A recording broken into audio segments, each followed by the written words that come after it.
Welcome to the What's Happening Birmingham video podcast.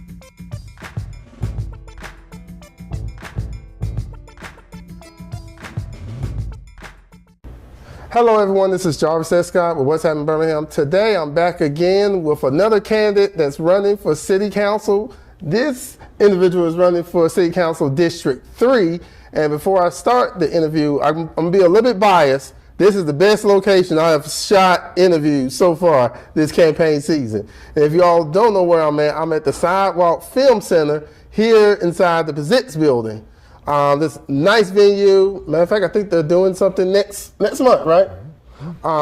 Josh, thank you for coming on today. Absolutely. Thanks for having me, Jarvis. Yeah. Great. For those who don't know, this is Mr. Josh Vasa. He is running for City Council District 3, Tuesday, August 26th. Birmingham, it's your time to vote.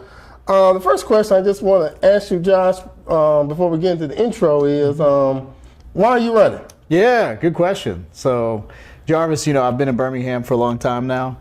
And, Birmingham is a city that I love. It's a community that I've loved being a part of. I've been in the nonprofit sector and community work for the last 20 years, 2 decades. That's a long time. So I've been involved in affordable housing and education and workforce development. I've seen various sides of the city. I've heard from its residents, and I see this as an opportunity to level up and continue doing the work of supporting residents.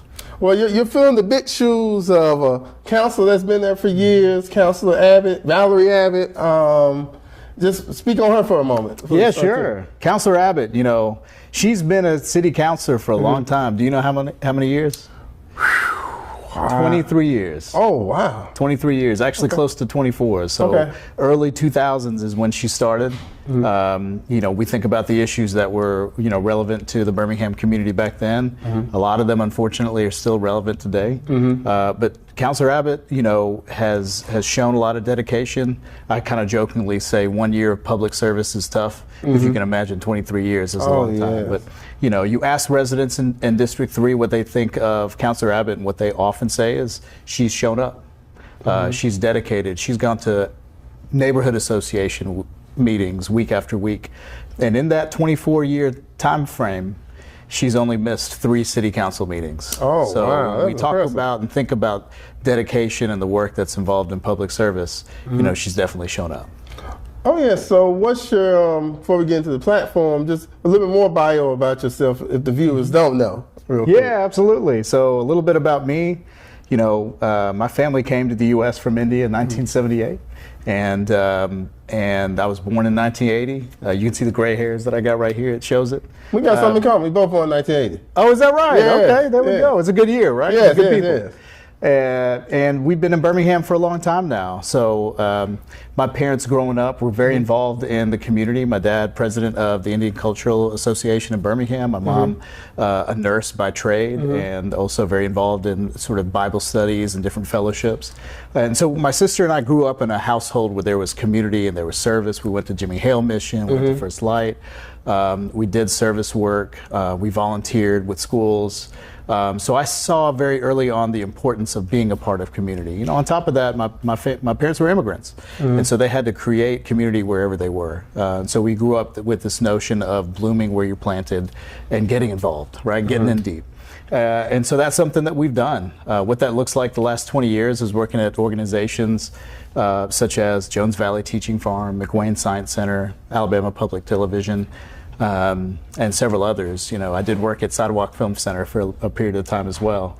I'm now at Woodlawn United, where we do work on sort of the east side of the community, and our focus is on 4 pillars. So that's health, education, equity, and community wellness and housing.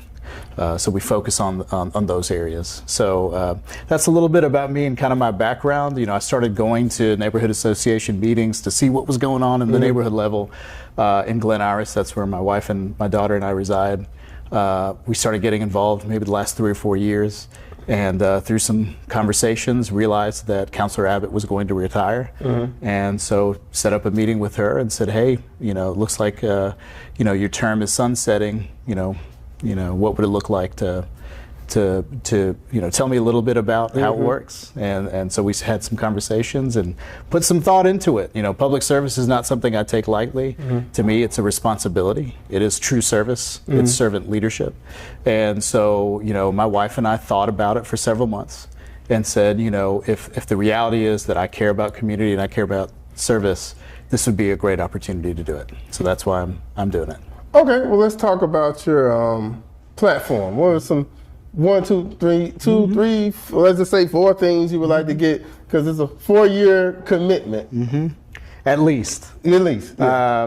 No, absolutely, Jarvis. So the way I tend to answer that is I've built this platform based on what I've heard from residents and what is personal to me and my family. So when I talk to folks about, hey, what are the issues that are important to you? What do you care about? Listening to residents is a big piece of our campaign. We have a survey on our website that speaks to that. So there's 20 questions that we ask residents. What's important to you? And so what we've heard back, and again, this is personal to me as well, is people want to feel safe. Okay. People want to make sure that our kids are getting educated well. Okay. And that they're being supported well. Okay. Folks want to make sure that there's reliable city services. Okay. And that infrastructure is good. So that's potholes and sidewalks and trash collection, all the stuff that is day to day, but really, really matters. So those things are really important. And the fourth piece is community engagement. I've heard from a lot of folks like, hey, we enjoy getting to know one another, not just necessarily at neighborhood association meetings, but outside of that. A great example is last year, a few of us got together and created something called the Glen Iris Meetups. Okay. And this was an opportunity for residents to get together and hang out at Bessie Estelle Park. We did 3 once-a-monthers in the spring and 3 in the fall. We got together, we had music, we had kite flying, we had pumpkin carving. And so a lot of residents in the community got involved, Tony Diliberto and Beverly Layton, Teresa Yao, several folks in the community. And so we said, hey, this is a great opportunity to bring people together. And I think that at the end of the day, we can't grow as a community until we start coming together a little bit more. And I would say if there's anything that's a core piece to this campaign, it's making sure that we come together and find what our common ground is. We're not going to agree on things 100%. Jarvis, even me and you, pick an issue, public transit, education, whatever it might be. We may not agree on every single piece, but we are going to agree on probably 75% of it. So what can we do to find some solutions, with that common ground? That's something that we're really focused on. I know when you were saying that, one thing was we live in the state of Alabama. What's one thing most people can't agree on? Alabama or Auburn?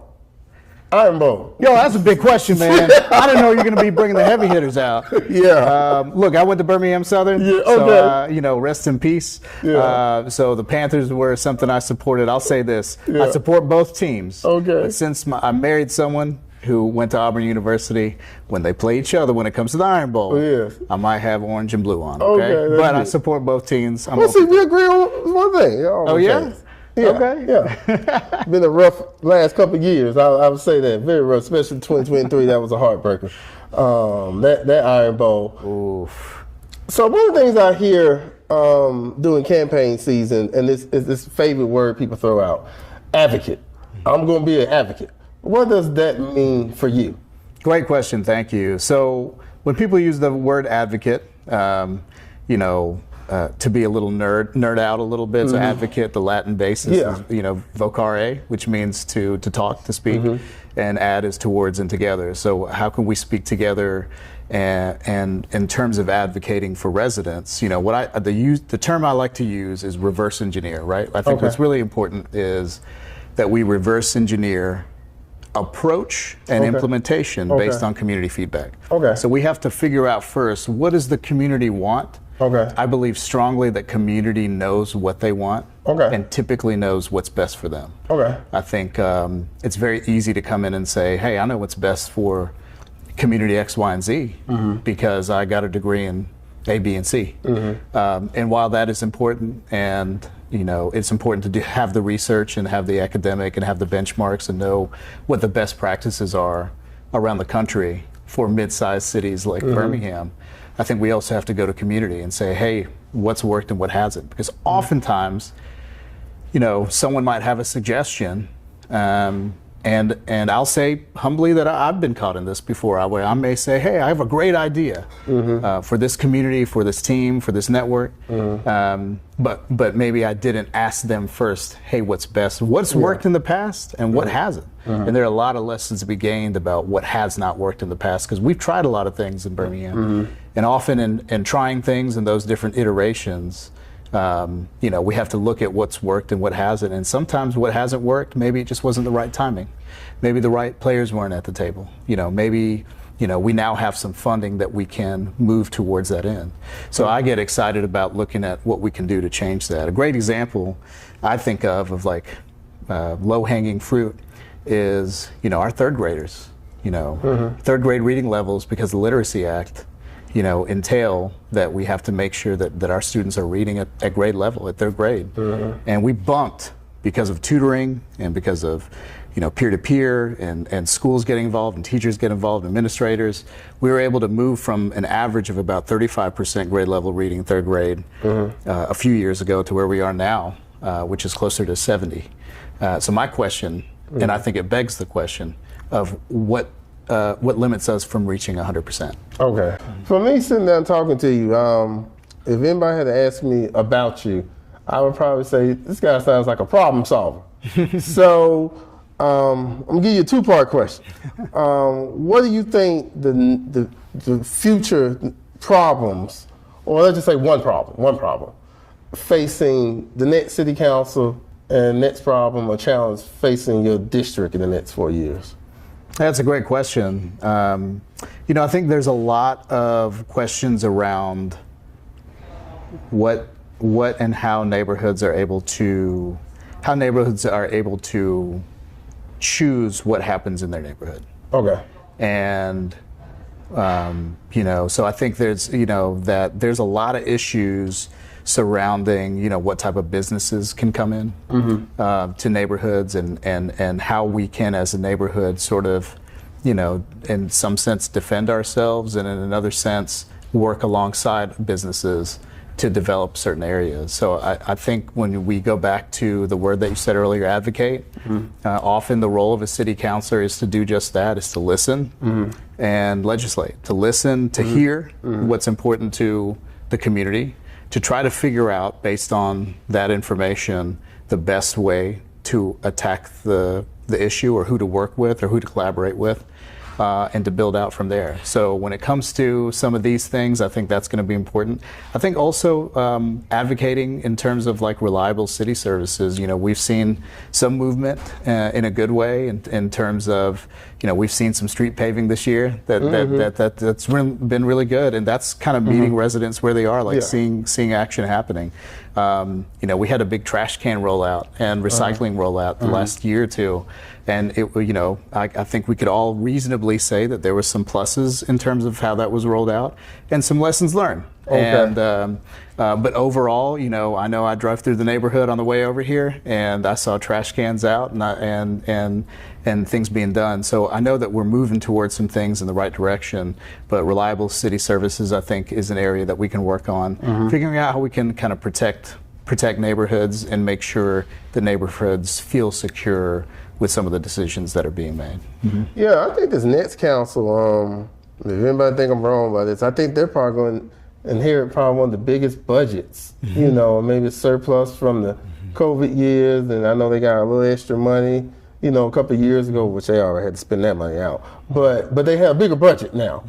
I think, and that's one of your biggest priorities or powers as a council, is to either vote yay or nay, on the budget. What are some things would you like to see the city, if they had to, I like you said, invest in?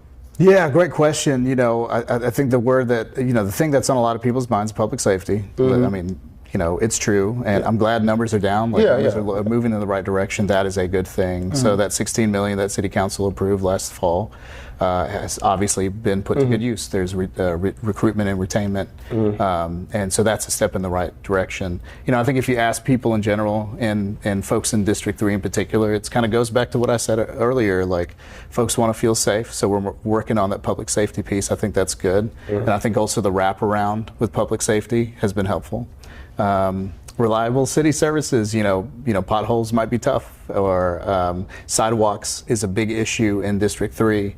I know that's something that is a big issue. We have a daughter that's a runner, and she often has to go to the trails to run because the sidewalks can be a little tough. The counter to that is we have beautiful trees in Birmingham, right? That were planted, decades ago, and we don't want to cut every tree down to address the sidewalk issue. So there's some, there's where we get into some problem solving to try to figure some of those things out. But I think these are kind of some examples of, we have a $591 million budget. How are we gonna move it? Public transit, I know, is an issue that we want to make sure we have an increase in ridership. When I say an issue, that's what I mean. We need to get more people riding. We have a beautiful sort of system for transit. We just need to get ridership up. We talked about infrastructure. We talked about supporting our schools and our students, and I think that's something that we also need to do. And maybe, we have Birmingham Promise that's worked well.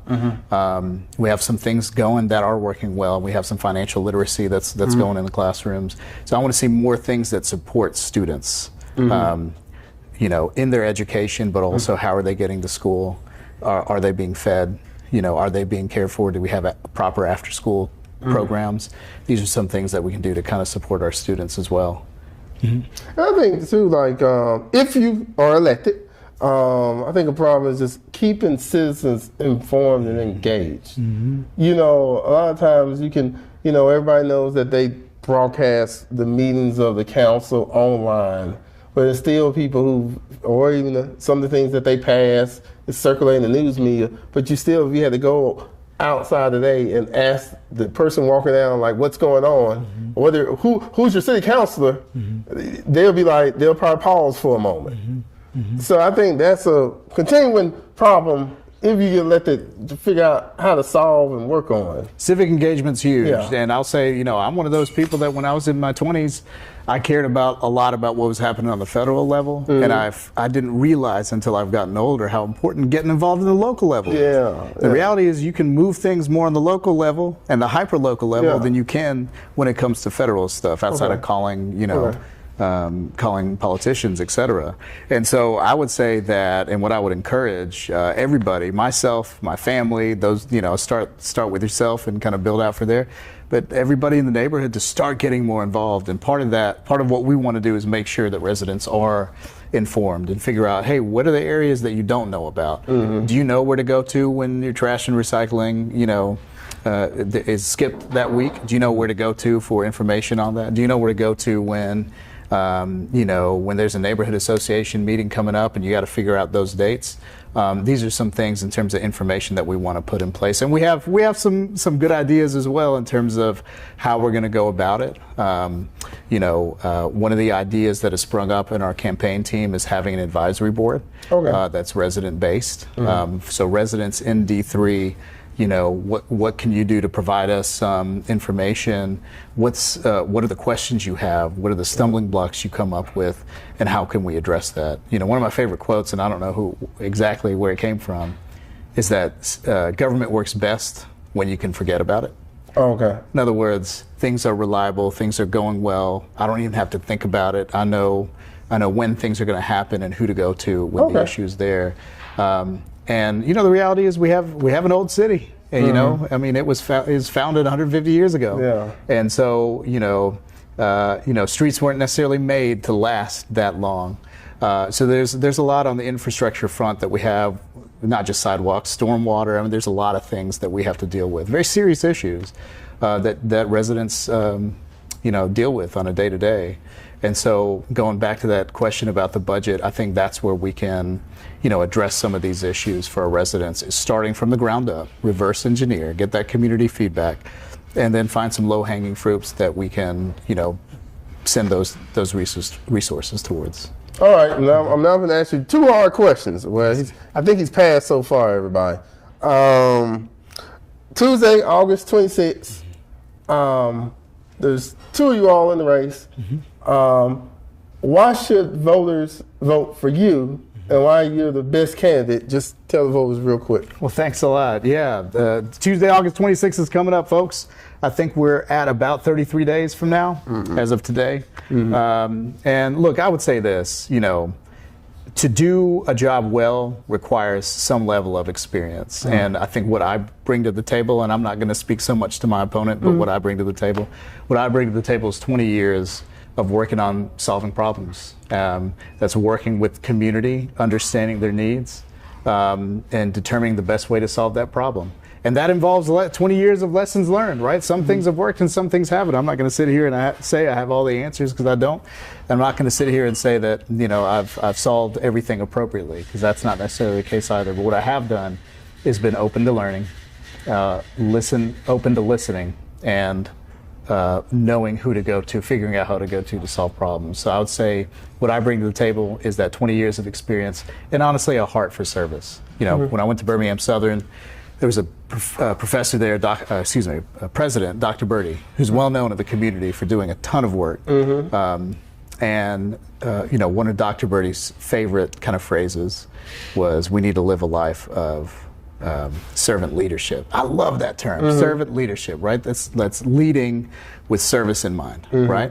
Not thinking that you're better than, or that you deserve some VIP access or whatever the things may come, but knowing that you're there to do the work and get the work done, and that, you know, my boss is first my wife. I would say God, my wife, and I would say in this case residents. You know, my job is to serve, and so so that's what I'm excited about.